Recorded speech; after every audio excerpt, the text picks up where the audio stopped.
ये कौन सा तर्क हुआ साहब? ये कौन सा तर्क हुआ?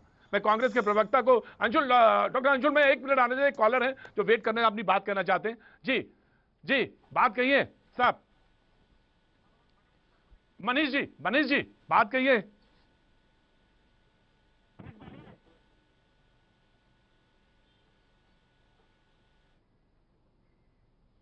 डॉक्टर अंशुल जी, मनीष जी मैं आपसे, हाँ मनीष जी से बात करूंगा। डॉक्टर अंशुल साहब, सवाल यह था कि हमने चुना ही इसीलिए था आपको, हम चुन के लिए आपके इसलिए भेजा था कि आप ये मुझसे तर्क दें कि 490 जो हमने दिया है वही नहीं खर्च हो रहा। अरे साहब, ये इलेक्ट्रिसिटी का एलोकेशन नहीं है, जिसमें पंखा नहीं चलेगा तो मैं मर नहीं जाऊंगा। जो पूरे एक साल के लिए एक हिसाब किया जाता है कि इतनी बिजली आपको राज्य को मिलेगी। बिजली की बात नहीं है साहब, ऑक्सीजन की बात है। और आप हमें तर्क दे रहे हैं कि 490 दिया था वही इस्तेमाल नहीं कर पा रही है दिल्ली सरकार। यह सवाल यह है कि ऑक्सीजन नहीं मिलेगा तो मर जाएंगे, और मर गए। प्रतीक जी, मेरे पास शब्द नहीं है, मैं क्या कहूं, मेरे पास लफ्ज नहीं है कुछ कहने के लिए इस वक्त। देखिए, मैं सियासत बिल्कुल नहीं करना चाहता। अगर आप समझते हैं कि कांग्रेस गुनहगार है, दोषी है, तो जरूर उनकी कमियां निकालिए। मैं कह रहा हूं जरूर करिए, ये आपका काम है, ये आप करते भी आ रहे हैं। लेकिन इस वक्त मुझे लगता है कि केंद्र सरकार अपने उत्तरदायित्व से भाग रही है, अपनी जिम्मेदारी नहीं ले रही है। वो दोषी है, वो ही गुनहगार है। क्योंकि सुप्रीम कोर्ट ने भी सब कुछ दिन पहले ये टिप्पणी दी थी कि भाई डिजास्टर मैनेजमेंट एक्ट अगर लागू किया है तो आपकी रणनीति क्या है, आपका प्लान क्या है, ऑक्सीजन का, वैक्सीन का, दवाइयों का। आज रेमडेसिविर की सब जगह कमियां हो रही हैं, वैक्सीनेशन की सब जगह कमियां हो रही हैं। मुझे पता कि आप वैक्सीनेशन की बात अभी करेंगे। ऑक्सीजन की सब जगह कमी हो रही है। अगर पिछले साल अगर केंद्रीय सरकार ने यह ऐलान किया था कि हम 162 ऑक्सीजन प्लांट बनाएंगे, तो क्यों इतना समय लगा? क्यों इतना समय लगा? 8 महीने क्यों लगे कॉन्ट्रैक्ट देने में? और अब तक मुझे लगता है कि सिर्फ 8 ऑक्सीजन प्लांट बने हैं, 8 या 11, उसमें से सिर्फ 5 ऑपरेशनल है। मतलब इस सरकार का स्ट्राइक रेट, कोई भी योजना हो, कोई भी नीति हो, उसका करीब 2.5% है।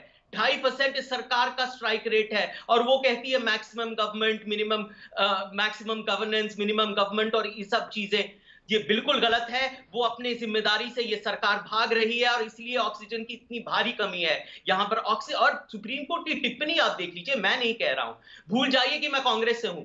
हाई कोर्ट ने तो कह दिया है ना कि इनफ इज इनफ, तो मुझे कहने की और क्या जरूरत है? सुप्रीम कोर्ट ने तो ये कह दिया है ना कि डिफरेंशियल प्राइसिंग की बुनियाद क्या है, ये तो गरीब विरोधी प्राइसिंग है।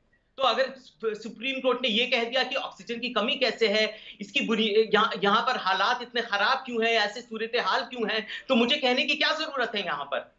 तो इस तरह के इतने बुरे हालात हैं कि आप समझिए। और दुनिया भर से सब जगह से आ गया आरपी सिंह साहब, बिल्कुल बिल्कुल आ गया आरपी सिंह साहब, आ गया। Of course I am coming to you sir. मैं आप ही के पास आ रहा हूं। डॉक्टर रवि मलिक, मुझे थोड़ा सा वक्त दे दीजिएगा, थोड़ा सा वक्त दे दीजिएगा डॉक्टर साहब, मैं आप ही के पास आना चाहता था, लेकिन थोड़ा वक्त दे दीजिएगा।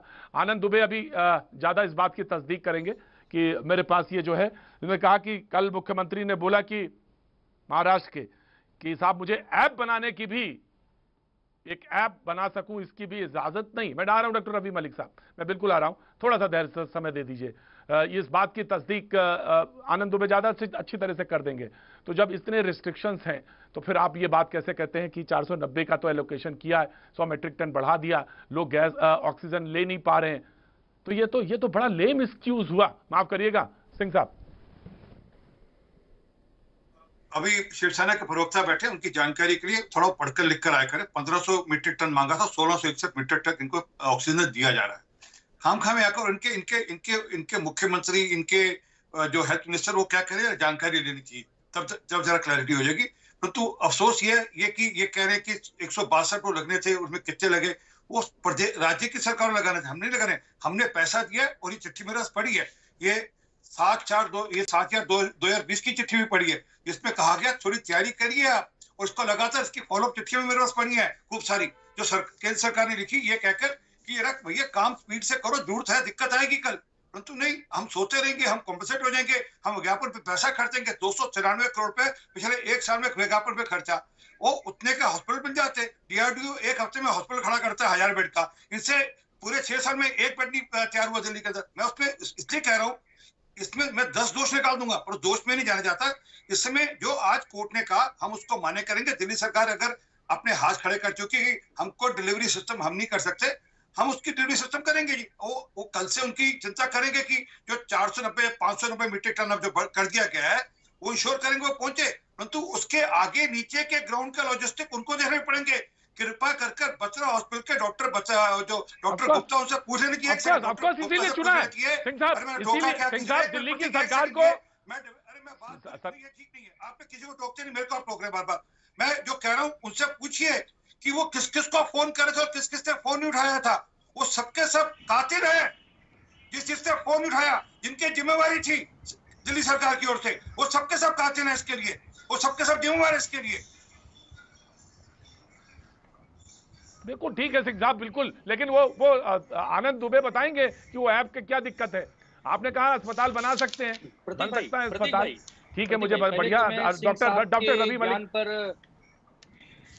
प्रतीक भाई सबसे बिल्कुल आनंद दुबे बिल्कुल जवाब दीजिएगा, आनंद दुबे बिल्कुल जवाब दीजिएगा। रवि मलिक के बाद जाऊंगा, डॉक्टर रवि मलिक के बाद जाऊंगा, आनंद दुबे बिल्कुल जवाब दीजिएगा। सरदार आरपी सिंह साहब ने कहा कि दो दिन में, एक हफ्ते में अस्पताल बन सकता है। सर बन सकता है अस्पताल। मैं अहमदाबाद गुजरात से मैं देख रहा था बाइक, उसमें उन्होंने कहा कि साहब अस्पताल तो बन गया, बेड भी पड़ गए, ऑक्सीजन नहीं है, दूसरी बात यह कि डॉक्टर्स नहीं है, तो इंश्योर कौन करेगा? आपका बेड बन गया, ऑक्सीजन नहीं है और आपके वेंटिलेटर्स है नहीं, डॉक्टर है नहीं, तो यह प्लानिंग का हिस्सा था। इस मुल्क को इस तरह तमाम सारी जो पॉलिटिकल पार्टीज थी, जो सरकार में थी, उनको ये प्लानिंग के हिस्से में लाना चाहिए था कि अगर देश और इस मुल्क में ऐसी स्थिति बनेगी तो हम कहां पे इंश्योर कर पाएंगे। क्या ये हमने नहीं सोचा था क्या, डॉक्टर रवि मलिक?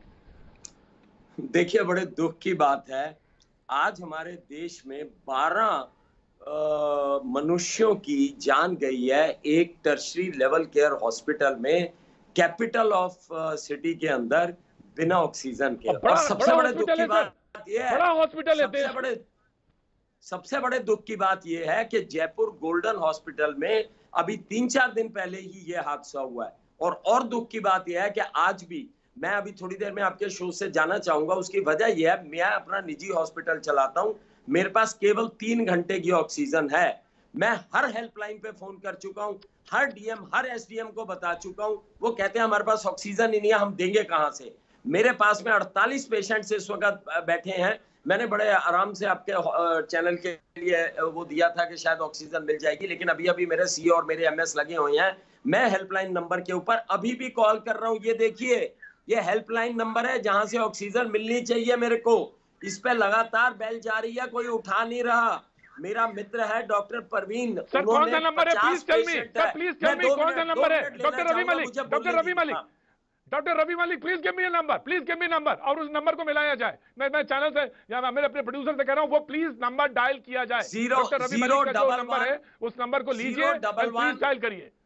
011, एक मिनट डॉक्टर साहब, 011, डॉक्टर साहब एक मिनट होल्ड करिए। डॉक्टर साहब एक मिनट डॉक्टर साहब, 011 41 011 41 41 400 400